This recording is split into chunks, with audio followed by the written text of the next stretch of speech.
İşkur, istihdamı artırmak ve kalifiye eleman sayısını artırmak için uzun süredir bazı iş yerlerine işbaşı eğitim programı adı altında eleman vermekte ve bu elemanların belli sürelerle 4 aylık, 6 aylık veya 9 aylık süreyle maaşlarını ödeyerek bunların orada hem çalışmalarını hem de o iş alanda tecrübe kazanmaları amacıyla iş yerlerine ve işsiz gençlere destek vermektedir. Tabii biz de bir iş yeri olarak İşkur'un işbaşı eğitim programından 2013 yılından beri istifade ediyoruz. Bugüne kadar birkaç program aldık. Bu programların başarıyla bitirdik. Bizde çalışan arkadaşlar sertifikalarını aldılar. Ve şu anda bizde çalışan arkadaşların tümü de iş sahibidirler. Kimi bizde çalışıyor, kimi başka kuruluşlarda çalışıyor ancak işsiz kalmadılar. Tabii bizim en son aldığımız programın süresi bittikten sonra biz tekrar İşkur'a yeni eleman almak için müracaat ettik. Yeni bir işbaşı eğitim programı başlatmak amacıyla. Bizim dosyamız yaklaşık bir ay İşkur'da kaldı.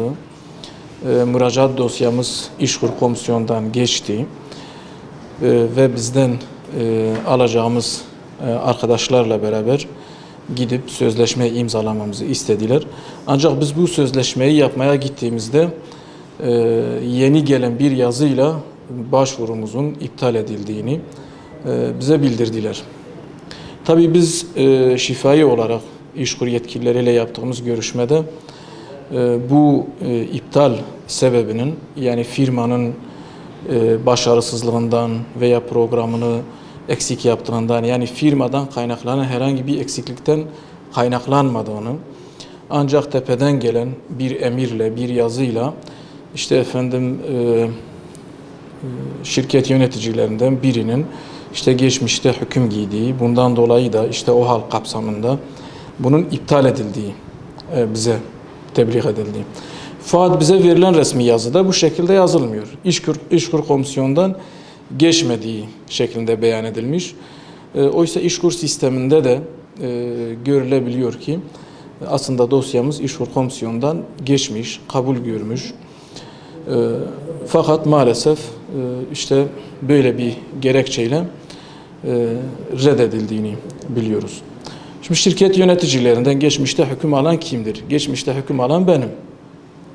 Ben 2001 yılında gözaltına alındım. Gözaltına almam gerekçem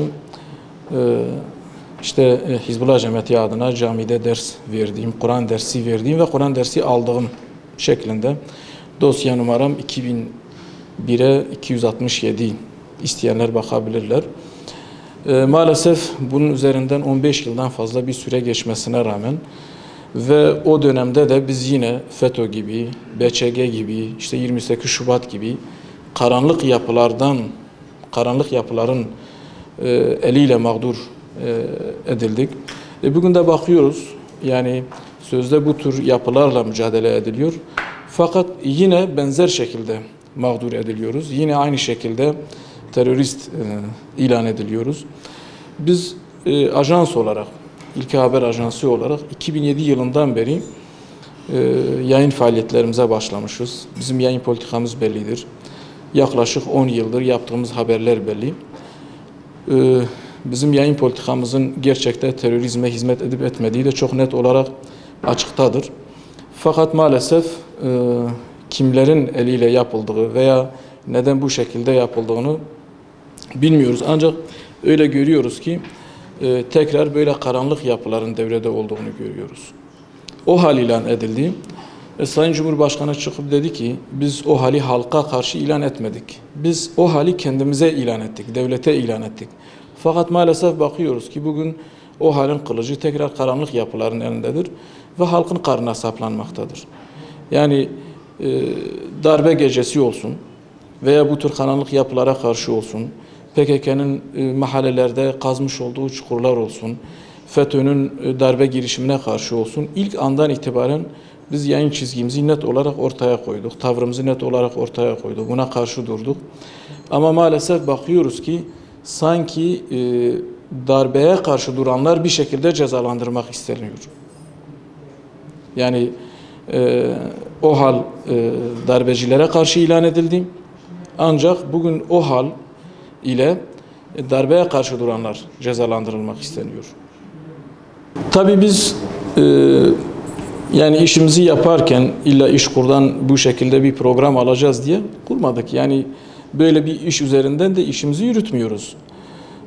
Öyle bir beklenti içerisinde de değiliz. Ancak hukuken veya yasal olarak bütün firmalara vergisini dürüst bir şekilde ödeyen bütün iş yerlerine böyle bir hak tanındığında elbette bu herkese verilen bir haksa bizim için de bir hak olmalıdır ve biz de bu haktan istifade etmek istiyoruz. Fakat özellikle bu şekilde terörist ilan edilerek, rencide edilerek bu şekilde reddedilmek bunu kabul edebileceğimiz bir durum değildir. Biz bunu kabul etmiyoruz. Biz bu konuda Diyarbakır'ın yerel yetkililerinin de inisiyatifiyle olduğunu, biraz da yerel yetkililerin keyfi muamelesinden kaynaklandığını düşünüyoruz. Çünkü şifaen de elde ettiğimiz bilgilere, yaptığımız görüşmelerde böyle bir kanaate varıyoruz. Biz bu konuda hukuki olarak da hakkımızın takipçisi olacağız. Şirket avukatlarımızla görüştük. Bu konuyla gerekli mercilere itirazda bulunacağız. Eğer itirazımız kabul görmezse idare mahkemesine müracaat edeceğiz ve bunun takipçisi olacağız. Ancak buradan başta Sayın Cumhurbaşkanımız olmak üzere yetkililerden isteğimiz şudur. Eğer o hal ilan edilmişse, o halin ilan ediliş amacı neyse lütfen ona göre hareket edilsin. Burada darbeye karşı duran, onuruyla, izzetiyle, kanıyla, canıyla bu darbeye karşı duran, bu işgale karşı duranların onuruyla oynamasınlar. Biz Müslümanız. Biz Allah'a karşı olan kulluk görevimizi yerine getirmekle yükümlüyüz. Müslüman bir toplumun içinde büyüdük. Müslüman ve dindar bir ailenin içinde büyüdük. Aynı zamanda İmam Hatip mezunuyum. En doğal hakkımız odur ki camiye gidelim. Camide Kur'an dersi alalım, Kur'an okuyalım. Peygamberimiz Aleyhisselatü Vesselam sizin en hayırlınız Kur'an'ı öğrenen ve öğretendir diye buyuruyor. Fakat biz bunun için cezalandırıldık. Camiye gitmek, Kur'an dersi almak, Kur'an dersi vermek. Maalesef bugün bu dosyadan da bize ceza veren hakimlerin de bugün FETÖ davasından dolayı açığa alındıklarını ve cezaevinde olduklarını görüyoruz.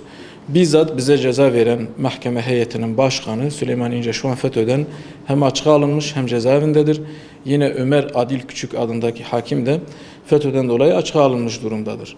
Aslında bugün bizim bu hakkımız aranması ve bu mağduriyetimizin giderilmesi gerekirken bakıyoruz ki yani FETÖ'cü hakimlerin bize vermiş olduğu ceza üzerine bir kez daha cezalandırılıyoruz.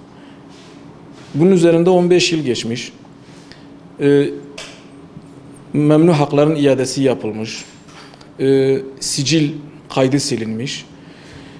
Fakat halen sanki cezalıymışız gibi, hala bu cezayı ömür boyunca çekecekmişiz gibi bu şekilde bir tavırla, bir durumla karşı karşıyayız.